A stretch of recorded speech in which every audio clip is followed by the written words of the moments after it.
Welcome to our deep dive into the world of DMT, also known as N-Dimethyltryptamine. We're talking about a chemical that's been blowing people's minds for centuries, man. It's found in plants, animals, and maybe even in our own brains.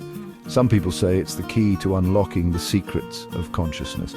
Today we'll explore what DMT is, its different types, and how it affects the brain.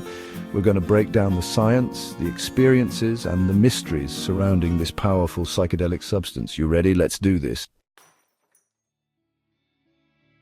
So first up, we've got to talk about N-Dimethyltryptamine, the OG DMT. This is the stuff that folks usually mean when they talk about DMT. It's found naturally in a bunch of plants, over 50 species actually. And get this, it might even be produced in our own brains, though scientists are still trying to figure that one out. For sure, but here's the thing, DMT is no joke. It's a Schedule 9 drug, which means the government says it has a high potential for abuse and no currently accepted medical use. But man, people have been using this stuff for centuries in religious and spiritual ceremonies, especially in South America. Now, depending on how you take it, DMT can launch you into a whole other dimension. If you smoke or vape it, the effects hit you fast and hard, like within seconds. We're talking intense visual hallucinations, out-of-body experiences, the whole 9 yards. People describe meeting strange entities, traveling through otherworldly landscapes, and feeling a sense of interconnectedness with, well, everything. It's like a psychedelic roller coaster ride that lasts for about 5 to 15 minutes. Short, but definitely not sweet. But DMT ain't for the faint of heart. Some folks experience intense fear, anxiety, and paranoia during the trip. And the visuals, while often beautiful and mesmerizing, can also be overwhelming and even terrifying for some. It's like diving headfirst into the depths of your own subconscious, and sometimes it's not pretty down there. Then there's ayahuasca, a brew that's been used for centuries by indigenous cultures in the Amazon. It's made by combining plants containing DMT with a plant that acts as an MAOI, which basically allows your body to absorb the DMT. Ayahuasca trips are a whole other beast. They last way longer, like 4 to 6 hours, and they're often described as more emotionally intense and spiritually significant than smoking DMT. People report profound insights, emotional breakthroughs, and even healing from trauma. But again, it's not a walk in the park. Ayahuasca can also cause intense purging, like vomiting and diarrhea, which is part of the whole cleansing process. So what's actually happening in the brain when you take DMT? Well, scientists believe that it binds to certain serotonin receptors, particularly the 5-HT2A receptor, which plays a role in perception, mood, and consciousness.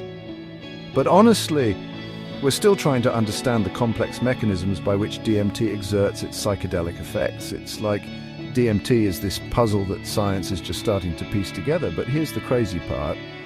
Some researchers theorize that our brains might actually produce DMT naturally, particularly in the pineal gland, which is often called the third eye. They speculate that DMT might be released during dreams, near-death experiences, and maybe even at the moment of birth and death. It's a wild theory, but man, it makes you think, doesn't it? All right, now let's dive into some even weirder territory with 5-MeO-DMT, also known as the God molecule. And for good reason, man. This stuff is like DMT's more intense, more mystical cousin. It's found in the venom of the Bufo alvarius toad, which, by the way, is one of the largest toad species in North America. They're these big, chunky dudes that secrete this potent psychedelic slime. And as you might imagine, people have figured out how to collect and smoke that venom. Now, 5-MeO-DMT is way more potent than regular DMT, like significantly more potent. We're talking about a short but unbelievably intense experience. People describe it as ego death on steroids. It's like your sense of self completely dissolves and you merge with the universe. Talk about feeling connected, right? But here's the catch, 5-MeO-DMT is not a recreational drug. This is serious stuff, and it should only be approached with extreme caution and respect. The experiences can be so overwhelming that it's crucial to have an experienced guide or sitter present to ensure your safety. We're talking about a substance that can fundamentally alter your perception of reality, and not always in a fun way. One of the most common experiences people report with 5-MeO-DMT is this feeling of oneness, of complete unity with everything. It's like all the boundaries between you and the universe dissolve, and you realize that you were always part of something much larger than yourself. It's a profound and often life-changing experience, but it can also be incredibly disorienting and even terrifying if you're not prepared for it. And just like DMT, 5-MeO-DMT is thought to work by binding to serotonin receptors in the brain, but because it's so much more potent than DMT, it likely has a much stronger effect on these receptors. It's like turning the volume up to 11 on those parts of your brain responsible for perception and consciousness. Now, 5-MeO-DMT is still relatively unknown compared to other psychedelics, so research on it is still in its early stages. But scientists are starting to investigate its potential therapeutic benefits, particularly for treating conditions like addiction, anxiety, and depression. There's even some evidence suggesting that it might promote neurogenesis, which is the growth of new brain cells. So there's a lot more to learn about this powerful substance. Chapter 3. All right, let's talk about the lesser-known but still pretty wild member of the DMT family, bufotenin, also known as 5-HO-DMT. This one's a bit of a wild card, man. It's found in a variety of sources, including toad venom. Yeah, those toads again. Some mushrooms, and even plants like N-Dimethyltryptamine peregrina, which has a long history of use in shamanic rituals in South America. Now, bufotenin is kind of like the black sheep of the DMT family. It's not as visually intense as N-Dimethyltryptamine, and it can have some pretty uncomfortable physical side effects. We're talking about nausea, dizziness, and even cardiovascular effects like increased heart rate and blood pressure. It's not something you want to mess with if you have a heart condition, that's for sure. But despite its drawbacks, bufotenin has been used for centuries in traditional medicine and spiritual practices. It's often snuffed or smoked, and the effects last for about 1 to 2 hours.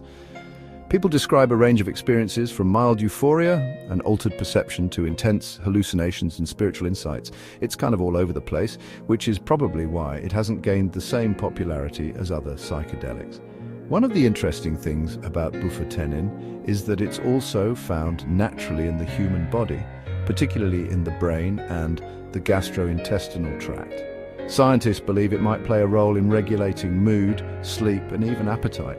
But just like with DMT, we're still trying to figure out exactly what it's doing in there. Now, because bufotenin is so closely related to N-Dimethyltryptamine and 5-MeO-DMT, it's thought to work in a similar way by binding to serotonin receptors in the brain. But the specific effects of bufotenin are likely influenced by a complex interplay of factors, including the dosage, the method of administration, and individual brain chemistry. Research on bufotenin is still pretty limited, but there's growing interest in understanding its potential therapeutic applications, particularly for treating conditions like anxiety, depression, and even cluster headaches. But again, more research is needed to determine its safety and efficacy. So we've journeyed through the world of DMT, from the classic N-Dimethyltryptamine to the mind-bending 5-MeO-DMT, and the unpredictable bufotenin. These substances are powerful tools for exploring consciousness and spirituality, but it's not without its risks.